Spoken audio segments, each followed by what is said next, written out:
This is hard to sing now because there was a lot of difficulty and struggle in my life, and it was a lot harder to see the faithfulness of the Lord. But I think that's why the song was so important, because it's like sometimes you sing a song because you believe it, and sometimes you sing a song because you need to be reminded that you believe it. Man, I don't feel this, but I know that your word is true, and I know that you are good, and I know that you don't let me down. And so I can sing this because I know that this is the truth, even if I don't quite feel it. Hey, it's Mandy with the Marvel at Jesus podcast from Life 90.5, where we talk with Christian music artists and more about the things that wow them about Jesus. Joining us today is Seth Schlueter, chatting about his new song, Won't Start Now, his Counting My Blessings tour coming to North Carolina, and how he's learning to know Jesus more as his good shepherd. Plus, I get his forgiveness on pronouncing his name wrong for, several months. It's the Marvel at Jesus podcast with Seth Schlueter.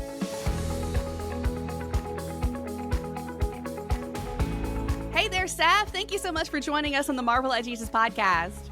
Mandy, it's so great to be with you. Thanks for having me. Now, first question, how do you pronounce your last name? Great question. The correct answer is Schlueter, okay? And here's Schlueter. Yeah, it looks like Schlueter. It gets mixed up all the time.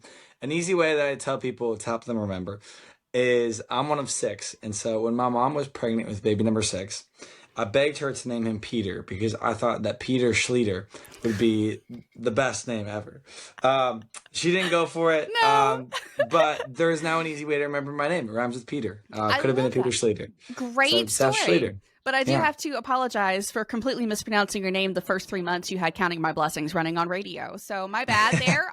So glad I can finally make it okay with you, right? Hey, okay. We're good. Good to know.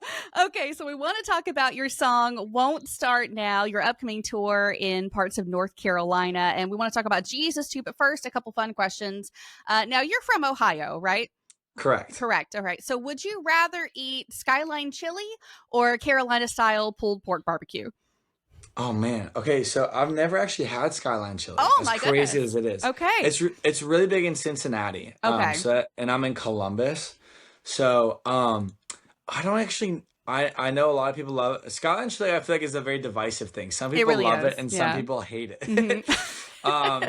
So I feel like I'd rather try. I think I'd rather go for it just to say that I've tried it. So Okay. I would pick that one just to be like, I've tried it and now I can actually have an opinion on it. Well, just so you know, when you come through Charlotte and Raleigh, you got to get yourself some pulled pork barbecue, though. So it's part of the whole North Carolina experience. Okay. I didn't know that. Okay, I guess I'm excited. Write that down. Yes. Okay. Now, would you rather be forced to do the OHIO chant every time someone says Ohio, or yell "Go Duke" every mention of North Carolina? Oh, I feel like my life would be easier if it was the Duke part because nobody talks about North Carolina here.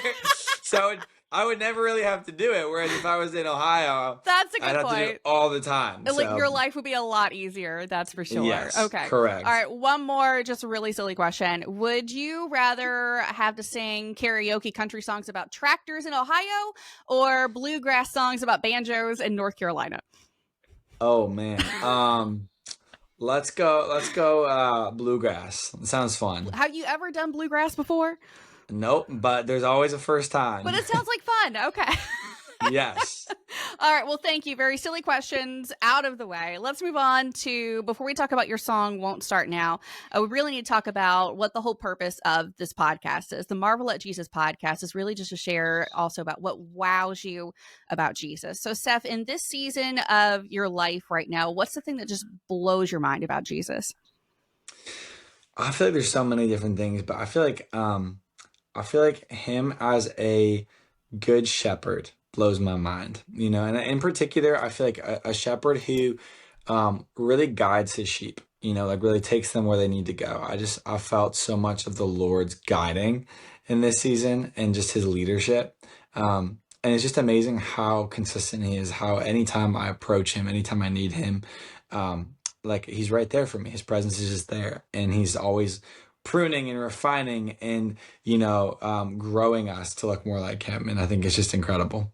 Well, what's one of the ways that the shepherd has guided you lately?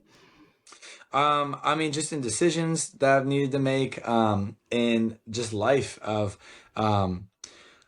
every day trying to look more like him, you know, and him showing me what that looks like, and him, you know, reading the word and just seeing him being like, all right, like this is what I want you to focus on, and this is where I want you to go, and this is what I want you to do. I feel like there's just so much of his leadership in prayer and in seeking him out in the word. Now, one of the things I love about the whole idea of Jesus as this good shepherd is that it really compares us to sheep. And if you know anything about sheep, you know they are not very smart, like at all. So how does it make you feel to know that you're the sheep in that situation? uh Justified. Justify. i'm like yep, I'm not that smart, Lord, and this Uh, is why you got to take care of me. I love that so much. I think sometimes we want to be like, you know what, I'm so smart and I know the right thing I need to do at all the times, and it's not until we realize just how uninformed we are that Hmm. that his good shepherd qualities just really show up and really start to make a Yeah. difference in our lives. That humility and admitting we don't know all the things is really Yeah, key in letting him lead like that, isn't it? totally, 100%. All right. Well, thank you so much for that, Seth. Now, let's move on to the story behind your song, Won't Start Now. It's all over radio at the moment, and it's a great song, but what's the story behind it? I mean, really, it was a song that came from just seeing God's faithfulness in my life, and just seeing like, man, like he just has not let me down, and I don't like. I just want to remind people that like that's not who he is. Like this is, he's the same yesterday, today, and forever. And so the same God that we saw, you know, do all these amazing things throughout Scripture, like that's still him today. And so that's kind of where the song was written from. But then, you know, as kind of what happens with music and songs and stuff, you write it, and then it takes a while before anything actually happens with it, and oftentimes songs get lost and whatever. And so I hadn't really thought about it for a while, and came up in a meeting with our team when we were talking about new releases and stuff. And so I kind of was reminded of the song, and it was one that I was like, man, this is hard to sing now, because in that season there was a lot of difficulty and struggle in my life, and it was a lot harder to see the faithfulness of the Lord. But I think that's why the song was so important, you know, because it's like sometimes you sing a song because you believe it, and sometimes you sing a song because you need to be reminded that you believe it, you Mm-hmm. know. And I think it was cool how that song spoke in different seasons. And one, it was like, man, this is such a bold declaration of, yes, this is who you are, God. And the other is like, man, I don't feel this, but I know that your word is true, and I know that you are good, and I know that you don't let me down. And so I can sing this because I know that this is the truth, even if I don't quite feel it. Well, I can't tell you how many times I've talked to different artists and they give that same sort of story about how I wrote this song a long time ago, but then as it's coming into, concert time and releasing on radio, it's like, oh my goodness, this is the song that I needed right now. So Yeah. that's really cool to hear that from so many artists just like you. Now, the song a lot about his faithfulness, and yes, faithful throughout scripture, but what's a way that he's just been really faithful in your life in this season? Yeah, I think he's just been so faithful in the people around me, and just I have such an amazing just group of people that I get to do life with, and an amazing team around me, and just so many great people that you know I couldn't do this without, you know, and so to have that support from my wife, from my friends, from my team, from these people, I feel like they show me the Lord's faithfulness in so many ways, because it's like, man, like you guys are so consistent, and the Lord works through you guys in so many ways to accomplish these big things together, and to do life together, and to grow in the Lord together. And so I feel like God's faithfulness to me is shown so much through that. Love that so much. All right. So God shows his faithfulness in just really regular ways. Has that example of his faithfulness helped you become more faithful too? Yeah, I mean, I feel like faithfulness is just obedience, right? It's like, it's just, hey, Lord, what do you want me to do? And I'm going to do it. And, you know, I think oftentimes we look for the big ways to do that. Like, Lord, do you want me to move across the country? Lord, do you want me Mm, to do this? Like, whatever.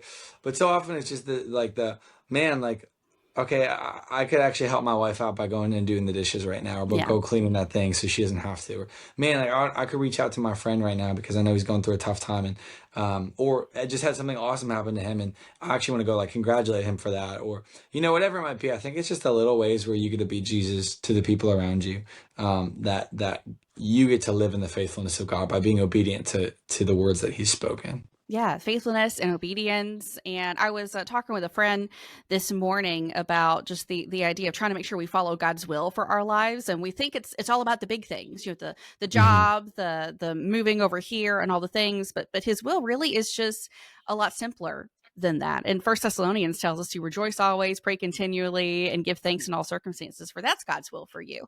And Yeah. it's those little everyday things, that faithfulness, that obedience, that's the stuff that really makes a difference, and following that leading of the Good Shepherd, right? Yeah, absolutely. Now let's move on to your Counting My Blessings tour. The album officially came out in July. You're hitting a tour soon. You're stopping in Charlotte on September 19th and Raleigh on September the 21st. So what can folks expect at the show? Man, they can expect to hear how to pronounce my name, because that Yes, just, thank you. has to happen. And just, I always love, I think I kind of categorize it in two ways, like lifting up the Lord and lifting up one another. I think that's just kind of the goal of these times, is like, man, we're going to just come together and lift up the Lord and celebrate who he is and what he's done, and share songs and stories that hopefully lift up people's faith, and also just lift up each other. Like, I always take opportunities during the show. It's one of my favorite times of the night. We, during intermission, we have these boxes out, and there's a box of blessings and a box of prayers, and people fill out things they want prayers for and things they're grateful for. And during the show, we'll read a bunch of the prayers and just pray for people, and then just pray for everyone there. And then we'll at the end of the show, before the final song, we'll play, or we'll read you some of the blessings and celebrate what the Lord is doing in our lives. And so I just love getting to lift up each other as the church, to come together and pray for one another, and to encourage each other in their faith, and encourage each other, and just live in this Christian life. And so you'll be expecting those two things, hopefully some laughs, maybe some tears, who knows, but lifting up the Lord and lifting up one another. That is beautiful. It's most concerts you go to, like, it's a really great experience. It's a great show, a great time of worship, but sometimes you still feel kind of disconnected from the artist, but being able to share those prayer requests and those blessings, like, that's beautiful. Yeah. Now, one other thing about the tour is Bodie going with you? Is that how that's going to go? Bodie's coming with me. I'm Yes. very excited. He's so fun. He really is. I've heard rumors that a lot of pranks end up being pulled at Bodie's concerts. Are you expecting anything on the Counting My Blessings tour? I hope so. I would love to get pranked. That would be so fun. Oh, very memorable experience for the Counting My Blessings tour, for sure. All right. So how can listeners connect with you, Seph? Yeah, social media. I mean, you can look up Seph. I'm on all the social media things, and music. Also, just look up Seph. I always tell people, I'm like, don't even try to spell the last name. Just look up Seph, Seph. I'm pretty much the only one, which was the point of it all. So, look up Seph, and you'll find me wherever you're looking to find me. Now, since you brought that up, where exactly does Seph come from then? Joseph. So my actually full name is Joseph. But Joe or Joey never really felt right as nicknames. And so I decided to try Seph, and here we are. Seph's the name. You said, my last name is already so different. Why not make my first name different too, right? Yeah, I mean, Joseph Schlueter, Seth Schlueter. Okay, now we're talking. I love it. Well, thank you so much for joining us on the Marvel at Jesus podcast, Seph. Looking forward to your Counting My Blessings tour. Hey, thank you so much for having me. Hey, thanks for listening to the Marvel at Jesus podcast. I'll be thinking about Seph's comments on God's faithfulness for a while, and how it encourages him to faithfully walk in obedience. If his story has encouraged you like it did me, we invite you to share this episode with a friend, and please subscribe so you don't miss the next episode of the Marvel at Jesus podcast from Life 90.5.